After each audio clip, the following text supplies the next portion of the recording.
Orange County last year. It was a huge wildfire, and Irvine was being threatened. After working 23 hours in Irvine, they were called to another canyon, whose name I'm not going to try to pronounce. And they were going to try to keep the fire from going from one side of the canyon to the other. If it made it across the canyon, several other communities would be threatened. Well, they no more than got there than a spark went across the canyon and landed on the other side, and a fire started.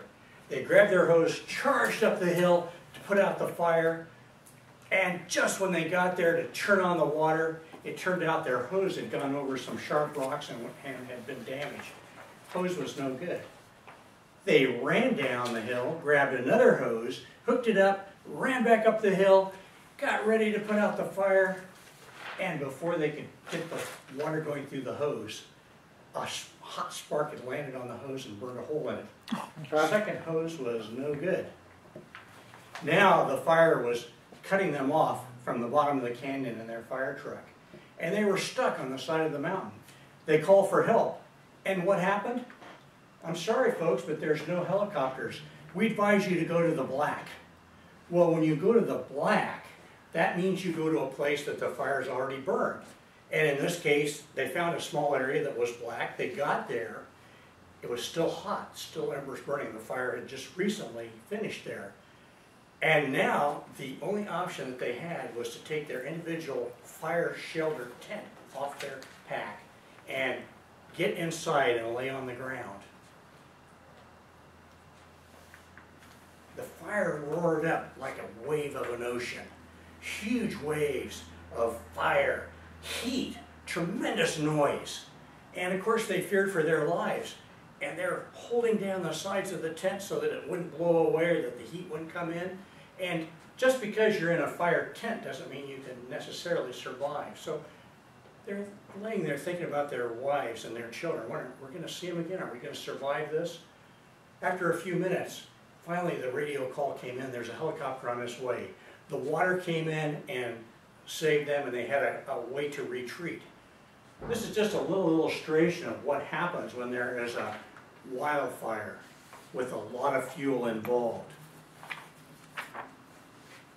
Up in Fort McMurray, up in Canada, you may have heard in the news, according to the Wall Street Journal, there were 80,000 people living in the town. 1/4 of the town has been destroyed. Well, you think, why did this town get hurt so badly just by a forest fire? Very simple. The experts say that the fire lane, or the distance between the forest and the town, should have been a ½ mile. Then the town would have been totally safe. In actuality, there were places where the forest came within the road distance. There was only a road between them and the houses. So of course, when the fire came, there was not much to stop it. Not only that, but the Forest Conservatory people wanted to thin out the trees. But the conservatists said, no, we like our forest the way it is. Don't mess with our forest. Don't thin the trees out. We don't want man interfering. We like the forest like this.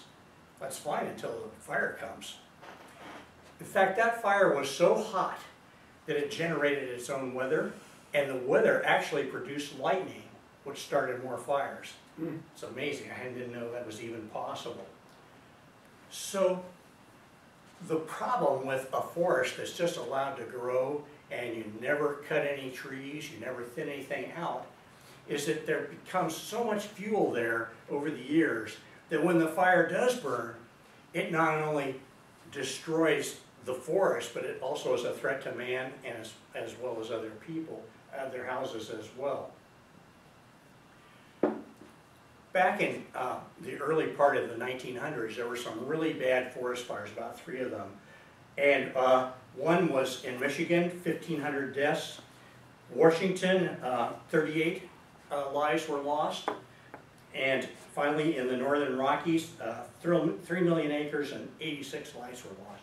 That's when the Forest Service got authority from the federal government to really go to war on fires. And their philosophy is that every fire is bad. Fire comes, we're going to go put it out as quick as we can. And in 1944, we got the emblem of Smokey the Bear. And Smokey says only you can prevent forest fires. And so the thought was, all fire is bad and it's all caused by people. Well, about 3 times as many fires are caused by lightning as are caused by people.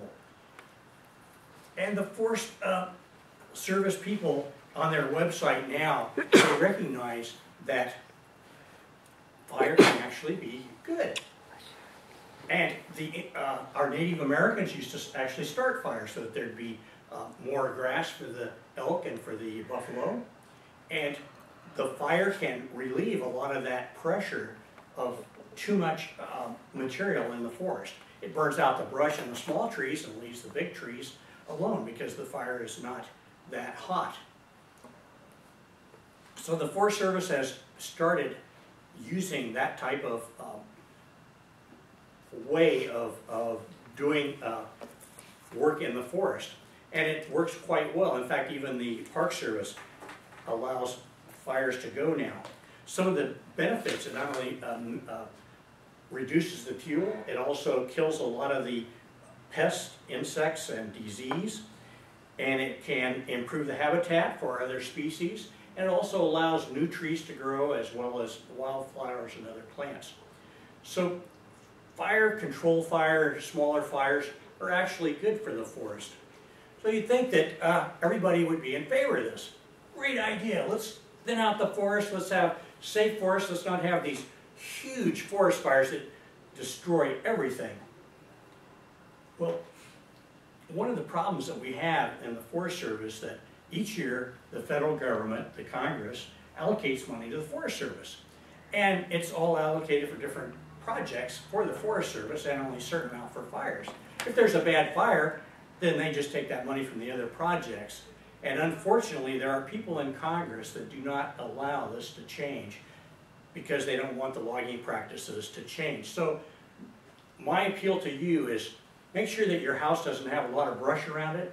Make sure that you're in favor of the proper type of logging and the thinning of the forest so that we don't destroy our forests with these raging forest fires.